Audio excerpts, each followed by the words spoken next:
All right. So good afternoon. Thank you all for joining in with your mind in mind this week. We have a special guest today. I met Miss Regula on a back and forth conversation that we had on LinkedIn based on an article that was written by Dr. Terry Apter around domestic intelligence. And the title of that article was The Insidious Legacies of Trauma. And it says trauma is passed on from parent to child, but by what mechanism? So Regula and I had an amazing exchange of conversation. She's a very amazing person.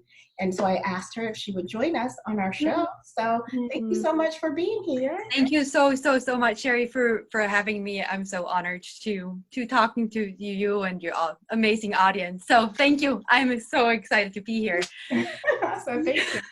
All right. And so I just want to kind of, for a point of reference, I'm going to read a little bit about the beginning of this article, or a little bit from the beginning of this article, so that our listeners understand the topic a little bit more deeply. So the article begins with many children and even grandchildren of those who endure the trauma of war, of genocide, rape, or parental abuse say that though they themselves did not witness the trauma, they feel it in their bones. And so the article goes on to talk a little bit about the specifics around the research that can prove that trauma exists or it persists on a cellular level. And it was a very interesting thread. We had a lot of people, giving their feedback on that particular article. So tell us a little bit about your perspective on that and about what you do. Yeah. So I'm happy to. I myself, I am a somatic psychotherapist, and I see us humans holding the lives of ourselves in our body. So whatever we experience, our body is storing that information on a bodily level. And so to your question, yes, it's not only impacting us what we experience in this lifetime from the day birth through our development, which I can say more how we then acquire trauma and how it may store it in the body and how we heal from this. But it's also very vivid, where we pick up on a cellular level in the trauma of our previous generation, so our parents or even grandparents. And how that works is, you can think of a young child, and we look through the lens of development, right? So kind of like before age of 4, the prefrontal thinking cortex, what we reason with, is not yet developed. So it's all the limbic system, the emotional brain back there. So when there's a heavy story or a big taboo that is not talked about, or a heavy story that grandma or grandpa talks about, or mom and dad, that child knows exactly, that's the weight of it, right? And then internalizes that. It's kind of like, okay, we now talk about that, and that is being internalized and incorporated in his or her development. That's interesting, because I know that some of the banter back and forth on social media is, how can you still be, and I'm paraphrasing, but how can African Americans still be frustrated with what happened in the 60s? We weren't alive then. We didn't live through some of the things from a slavery perspective. But I believe exactly what you're saying, in that the stories that are passed down, whether verbally or not, especially in certain communities, in certain groups, we don't talk about the bad things. We endure them. And so they do still persist in our systems and ourselves. But in some cases, we don't talk about it. And it makes it that much more difficult to heal if I don't know why I feel the way that I feel when something happens, when I'm, confronted or triggered by something. Sometimes we don't know what that beginning, we don't know where that came from. So I agree wholeheartedly that just having those conversations helps to pass down that trauma, but also not having those conversations, I think, is very similar. That is exactly right.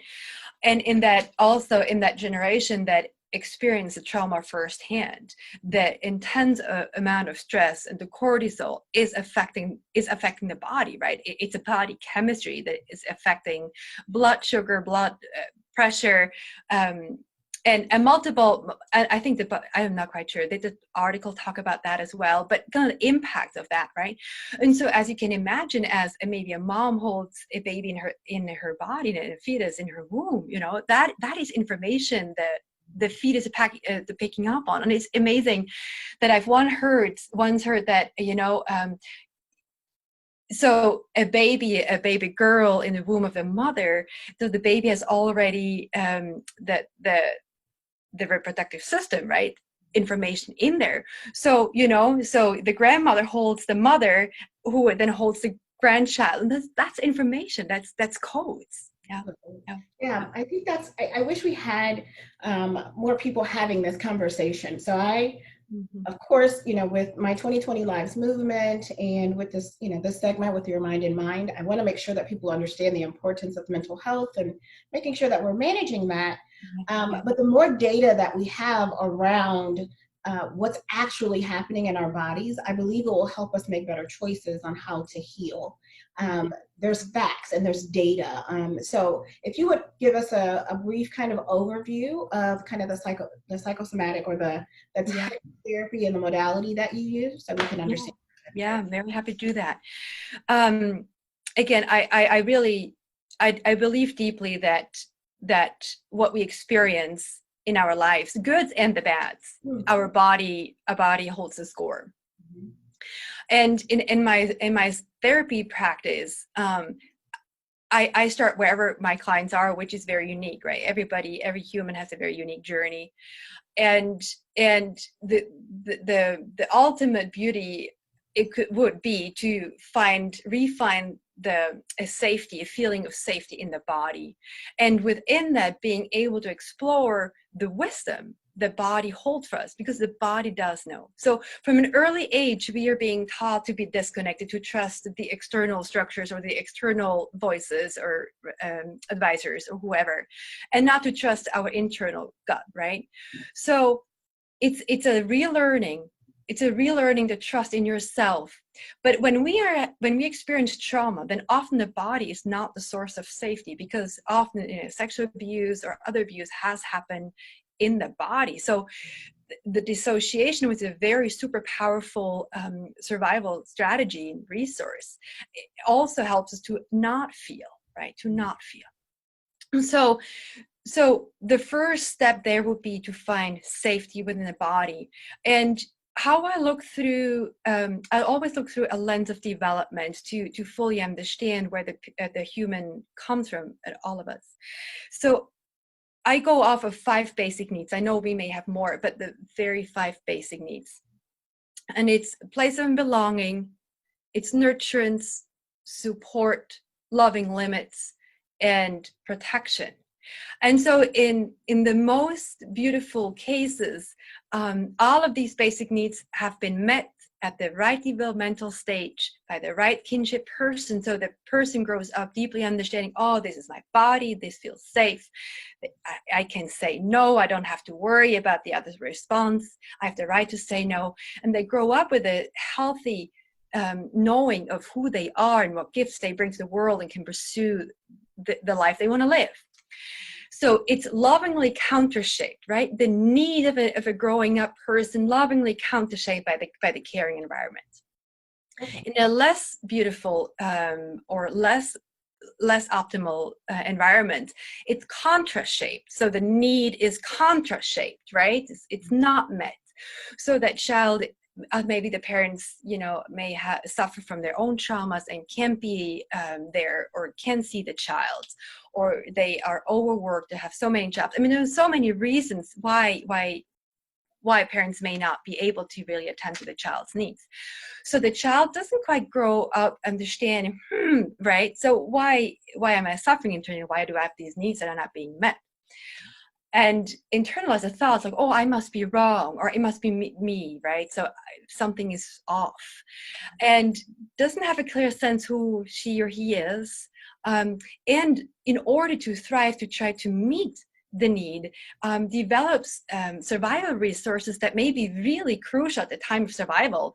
But as we grow older into adulthood and we yearn for deep, loving intimacy relationships, we've got, I can't, some find like I can't let go in relationships, I can't trust, or I keep just having this barrier of protection. I don't know why. And the last very sad but often the case is abuse, right? So if the child experiences not only the neglect and the contra shape, but actual abuse, right, that is really penetrating the individual's personality, then of course there is no sense of safety or no sense of self. Right. And so in my psychotherapy, we reconstruct the scene of origin and then establish new virtual memories, working with unconscious. And I think mentally understanding, cognitively understanding what has happened is step number one to healing. But then on a bodily level, to fully experience what it could have been, how it could have felt in your body when the needs had been met, then you resource yourself in a way you may have never known before. And you start to realize, oh, it wasn't me.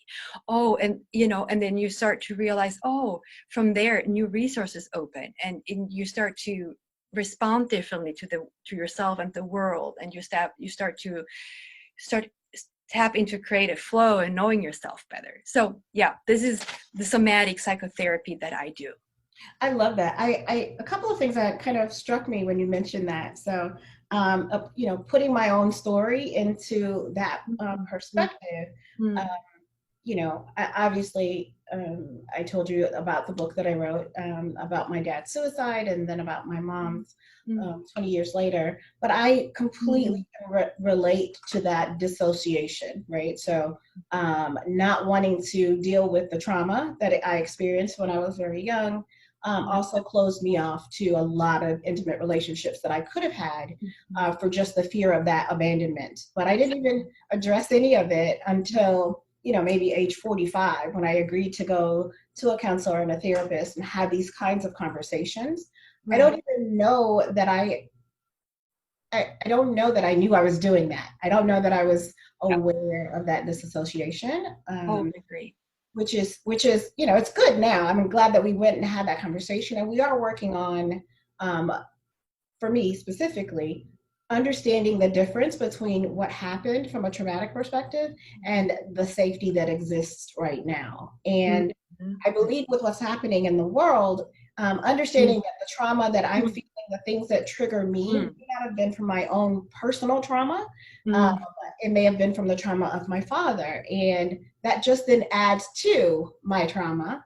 And if I'm not talking about it and I'm not trying to heal from it, then generationally, to your point of the child in the mother's womb, we're just passing on that trauma to the next generation. And I think our children deserve more. I believe that we owe that to our legacy, to have these difficult conversations. Here's the trauma that I experienced as a mother. Here's the trauma that your grandfather, though you've never met him, has experienced. So we can make more intelligent and cognitive choices about our healing. It's beautifully said. It's gorgeous said. Thank you so much for sharing also your personal story here. And what struck me listening to what you just said about your own experience is it is so true. And that's kind of like also how I start out my therapies each time. I never have an agenda, but what you said is like, we get triggered in the here and now, living the life we live by the past, whether this is our own trauma that we experience and or the generations before. And so this is so true. It is when we don't address the open wounds from the past, they keep being open and ask for closure and healing. And so oftentimes people say like, oh, I need to let go and I have to move on. Or it's often said also from the Caucasian population, you just move on, right, to the past trauma that has been caused. You cannot, if the trauma hasn't been fully acknowledged and seen. And it's also what we need to do on a societal level right now, right? This is the suffering and the death that has occurred one more time and many more times. It's always an invitation to fully be saying yes. We look at it, we fully see it, and that's where we start to heal. So we cannot just kind of like say like that's past and we are done. No, it has to be acknowledged and looked at and healed. So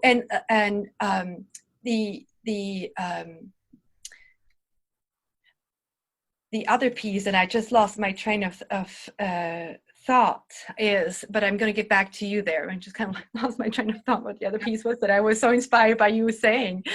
Oh, thanks. Well, to your point, I think this where we are right now. We have people who want to have these difficult conversations. People Yeah. want to change. They want to change the environment.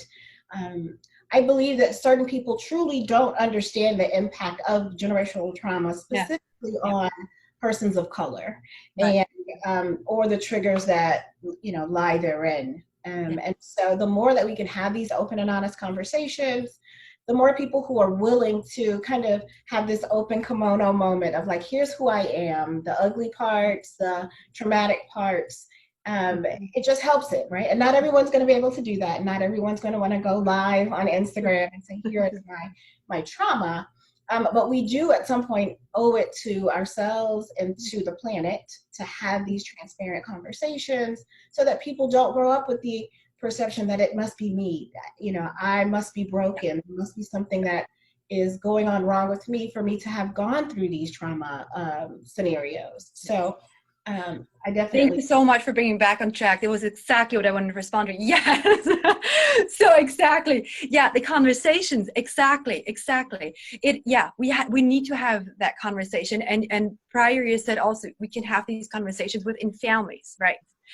To be honest. And I think that is so true, talking in my therapy sessions about, we reconstruct the trauma of origin and then have, a complete reversal to create new virtual memories and new neural pathways, and often people go like, yeah, but this ideal, what you're putting up in the air here, that's not how it had been. And that is true. Right.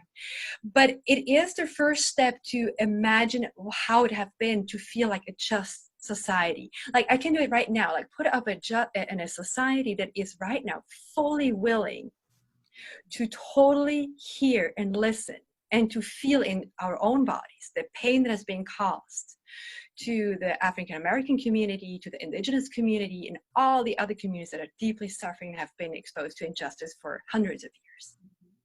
Right.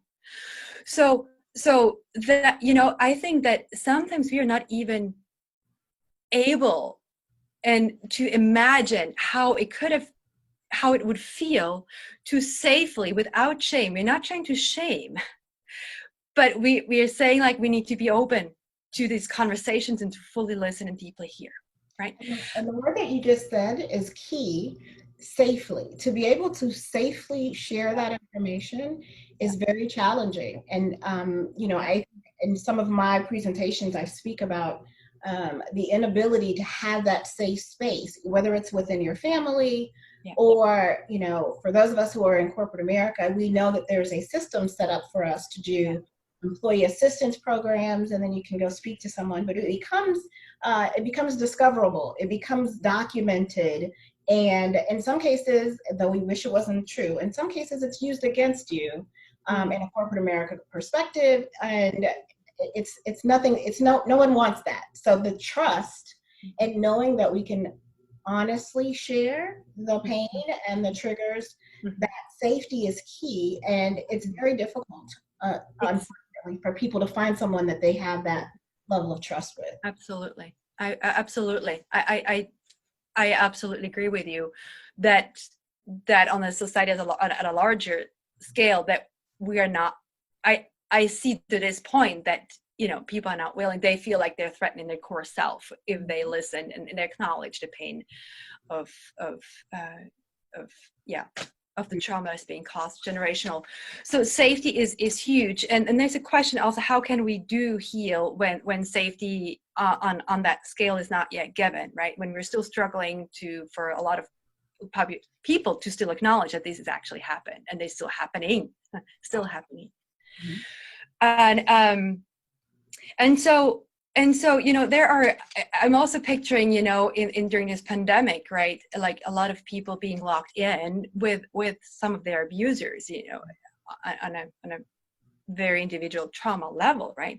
And so there are resources that keep us purely alive, just to purely get through, right? And often these resources have also self-harm component, but it's really meant to, like you said, like dissociate. It's very powerful survival strategy, right? To not feel, and to maybe even dissociate at the time of abuse. And so this is really powerful. And another such a resource could be like, use substances or self-harm or eating disorders. It is such a way to cope with intense, most strongest feelings internally that have no safe way and outlets. Right. It goes internal, right? Implode. Yeah.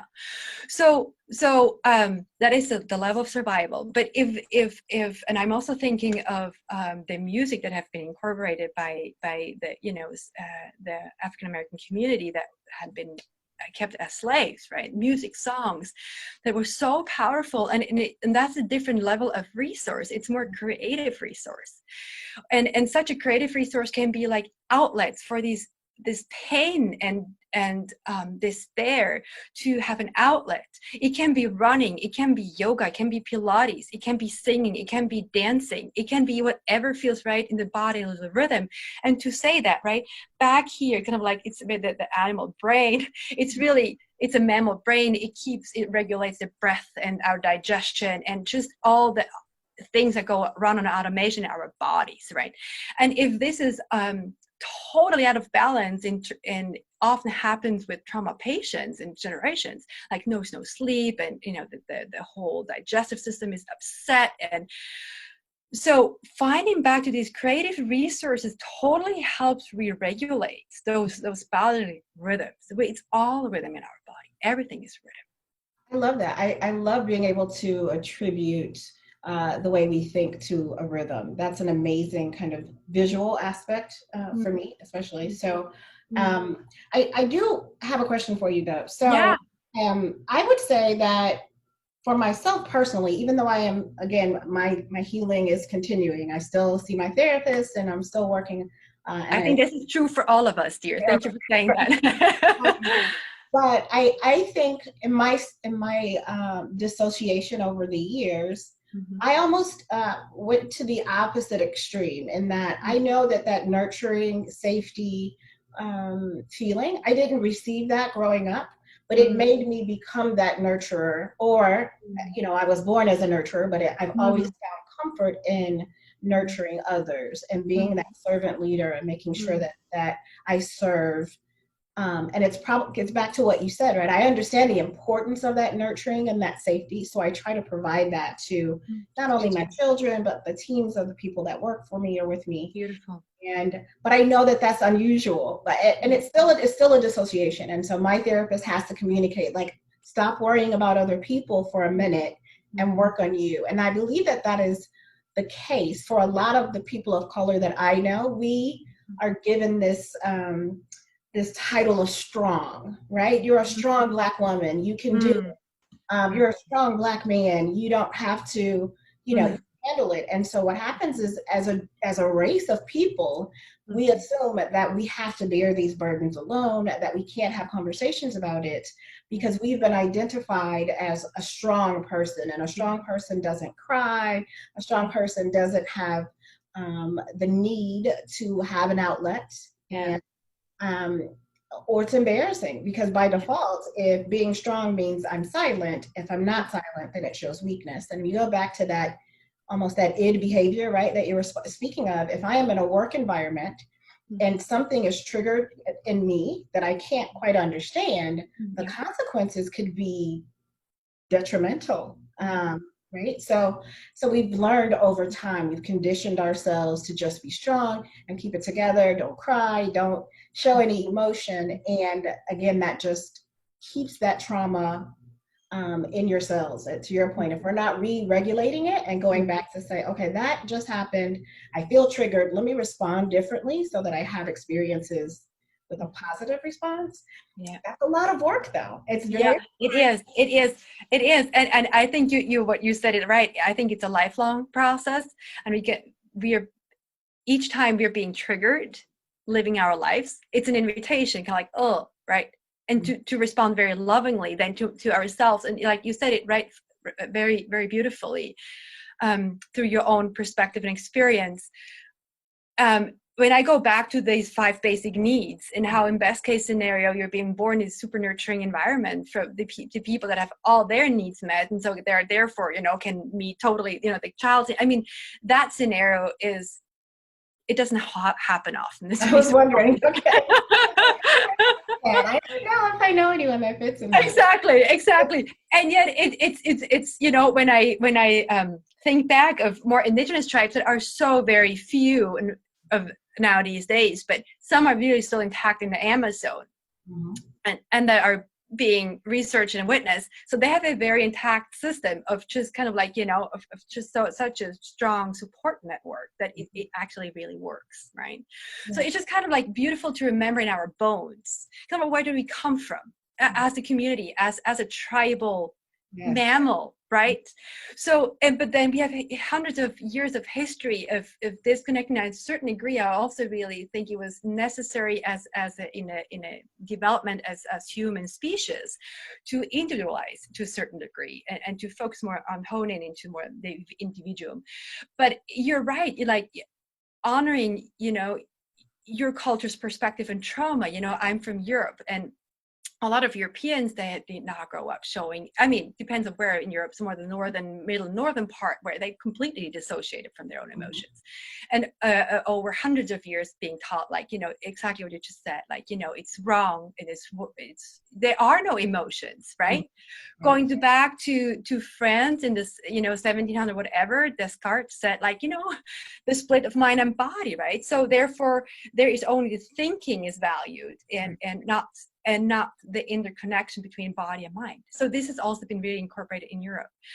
And so going back to the looking through the lens of the development, and as the small human is trying to have the distress, internal distress when the needs aren't met, right? And so there's crying, there is trying other ways to get moms or dads or whoever attention to whatever need they may have. But if there is no response, still no response, then that is we have the mirror neurons in our brain that helps us picking up exactly what the other person feels. It's a survival thing. So that's why we feel so much empathy, right? But then in this very sweet small human being, he or she then goes like, oh, if I only was a little better, like a better girl, stronger, like this or that, and I kind of like help mommy or daddy more, then then I will be seen. It's not what's happening, right? And a child has no power and shouldn't be needing to do that.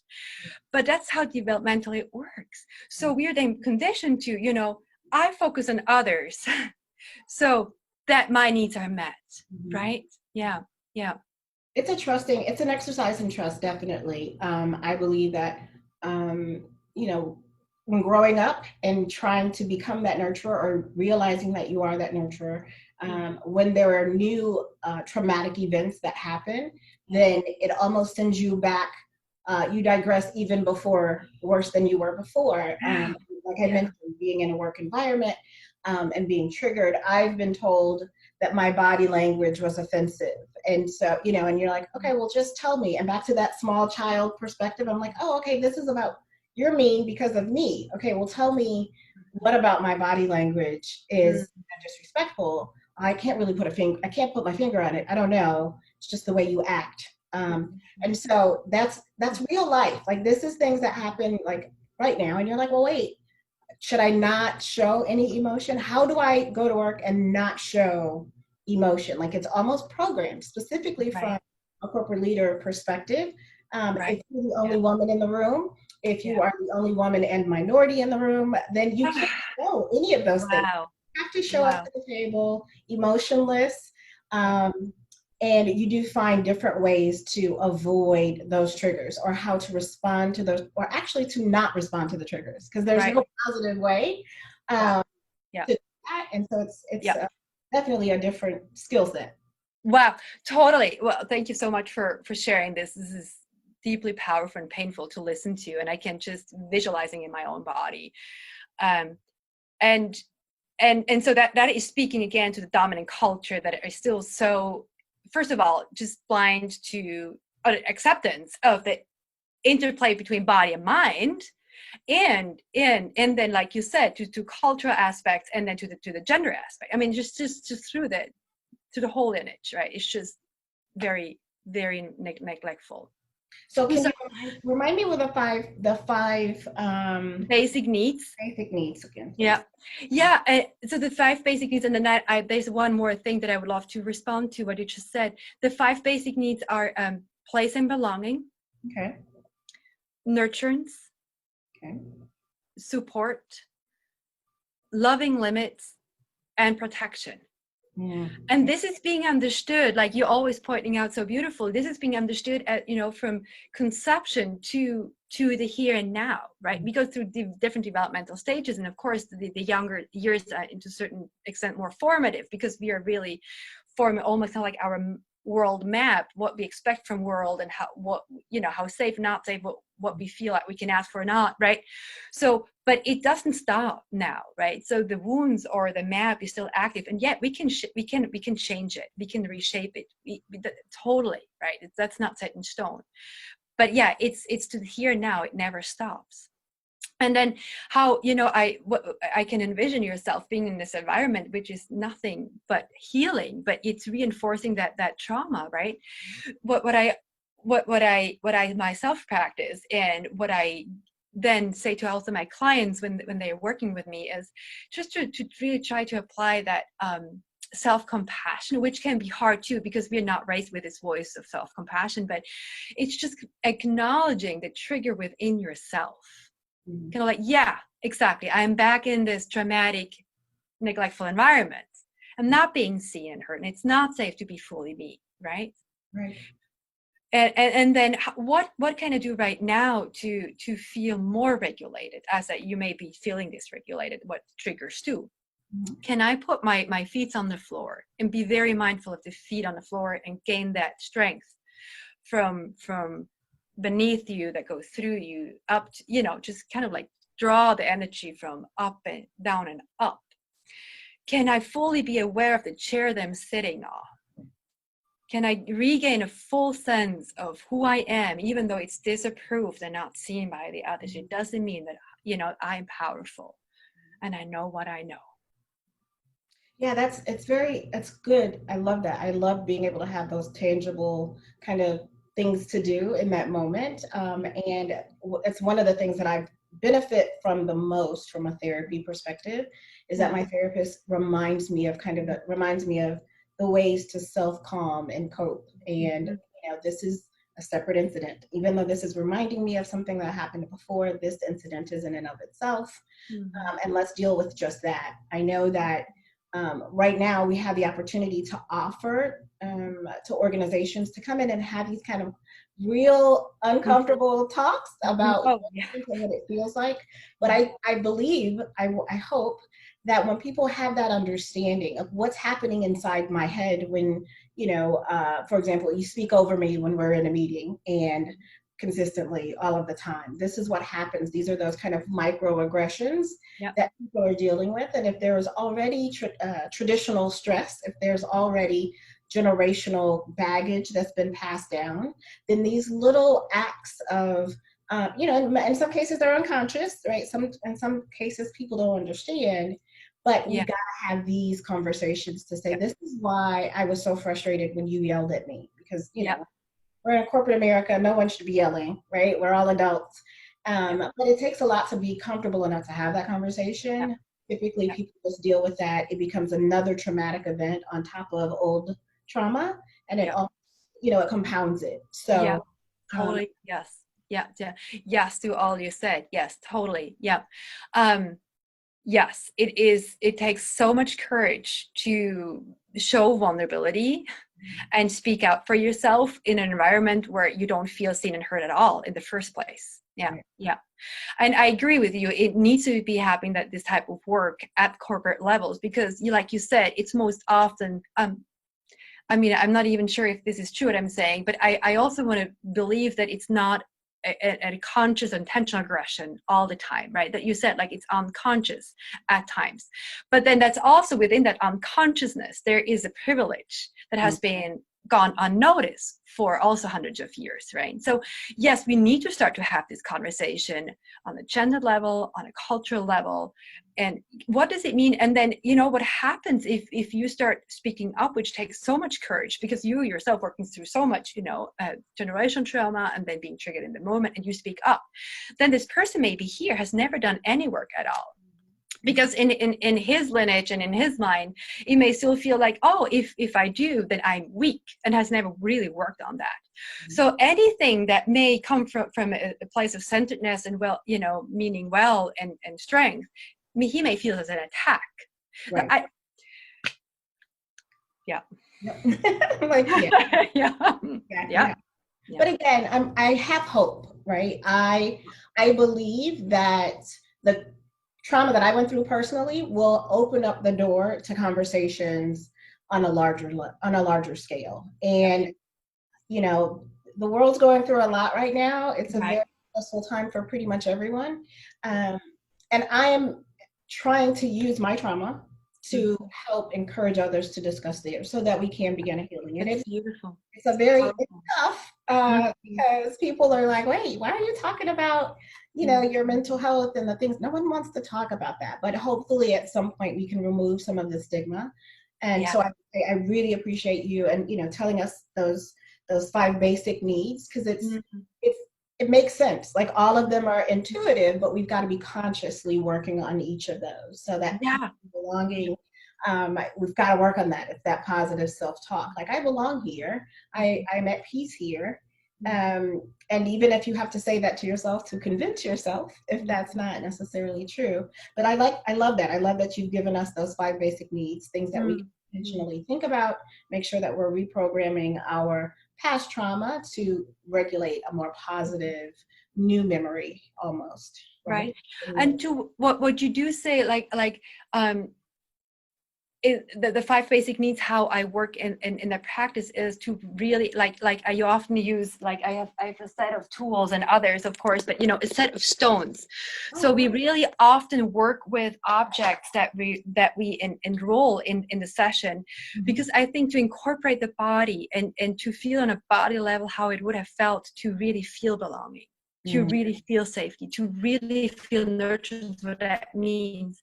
Because I totally agree with you. We can use those basic needs as a mantra in everyday life when it really is hard, like what you just described in these situations, that we need reassurance and a mantra that keeps us grounded, right? So these calming strategies. And yet it's a different level of healing and knowing what it really feels if you incorporate the body, you know, because if, like you say, if you're in a work environment that doesn't really accept you who you are, right, then you cannot convince yourself that you belong here, because, you know, you are not seen. And so a part of this healing journey is also goodness. You know, I mean, of a larger scale, yes, you have these conversations. I love that you have this. I love your mission so much, because I so agree with you. We need to have these conversations, and your vulnerability is so strong that you're so willing to show. So many people would never be strong enough to show their vulnerability and their traumas, right? It's so powerful that you do that. And the most beautiful thing would be if we ever came that from different angles and heritages to really fully be able to ground in ourselves, feel safe, and listen to others compassionately, fully, right? As we're not there yet, right? We're still working that, and I'm hopeful too. I'm with you. As you're not there yet, it's kind of really honoring yourself, you know. I mean, if not being heard, where else am I heard? Yeah, and making sure that we're being heard correctly. I think in my latter years, like lately, I'm able to ask a question like, what did you just hear me say, right? Because I can watch people's body language when I say something, and I'm like, what did you hear, right? And usually what that person heard is not at all what I said. So, but again, I'm 48. It's taken pretty much my entire life to get to a point to where I can go, okay, something feels amiss, or, you know, I've got to pay enough attention to the person that I'm dealing with to make sure that they understand what's happening. Like, we're having a conversation, something just happened, and I want to know what caused that. And so, again, a difficult conversation. It's not something that people can have safely, especially in court. You know, if you're at work and someone that you feel threatened, because there's so much more behind that. There's so much more. Like, I can't lose my job. Yeah. I say something about, you know, a trigger or something that made me feel uncomfortable, then I become a part of that. Well, you can't say anything to Sherry because she's gonna whatever, right? And so it takes a lot of courage to do that, but it only helps me if I know it's helping others. Like, I will be that person to speak up and say, hey, you know what, it's not cool that you yell at people, period, right? But specifically if you're dealing with people of color, know that there's trauma, there are stories that were passed down, which is what you started the conversation with, talking about your grandparents and the trauma that they lived through. And at the end of the day, it's just keep your head down and be good and be quiet so that you know, that you still can keep this job. And so what you hear is different than what I hear in that same statement. In that if someone tells you, you know what, just keep your head down and just stay focused on the positive things, you know, your perspective will be different than someone who is, like you said, indigenous person who's like remembering the stories of slavery, remembering the stories of crossing the street when a person, you know, of color walks by. We remember those things. So the triggers are different for us, even though they seem like they can be. So yeah, that's a really great point. I really appreciate you giving us that tool so that we can work with it. You're amazing. I'm so glad that you shared this with us today. So let's talk about how to get in touch with you. So our listening audience, I'm sure, is going to be very excited to get in contact. Yeah, sweet. Yeah, I would love to have, you know, hear if anybody has questions or, you know, just kind of like a chat. I mean, I'm open to any contact. But yeah, so my name is Regula Badertscher. So I'm not quite sure how shall I put my business card up so they can see my name, because that's an unusual name, how to write it, right? Yeah, that'd be great. Yeah. You know, can you read this? Yes, I can see it. Beautiful. So this is my name, and you will find exactly that name, like www.regulabadertscher.com. Okay. It's my website, and if you want to get on my landing page, it's regula-free-gift. So there you would be able to learn a little bit more about, I mean, but you have seen me already, so maybe that's not necessary. Well, but people have it. That's a great resource. I will make sure that we get people over to your website for that. That is amazing. Thank you. Thank you. Thank you so much for your time today. Is there anything else you want to share with us before No, it was just such an honor. Thank you so much, Sherry. I really admire what you're doing and your path. I'm just, just thank you so much for having me here and for doing what you do for your audience and for your culture, and for yourself. Well, thank you so much for helping, because we can't do this. I can't have the conversation alone. I've got to have it with people like yourself who are willing to share, you know, things to get us better. So thank you. Thank you so much. Thank you. It was awesome. Bye now.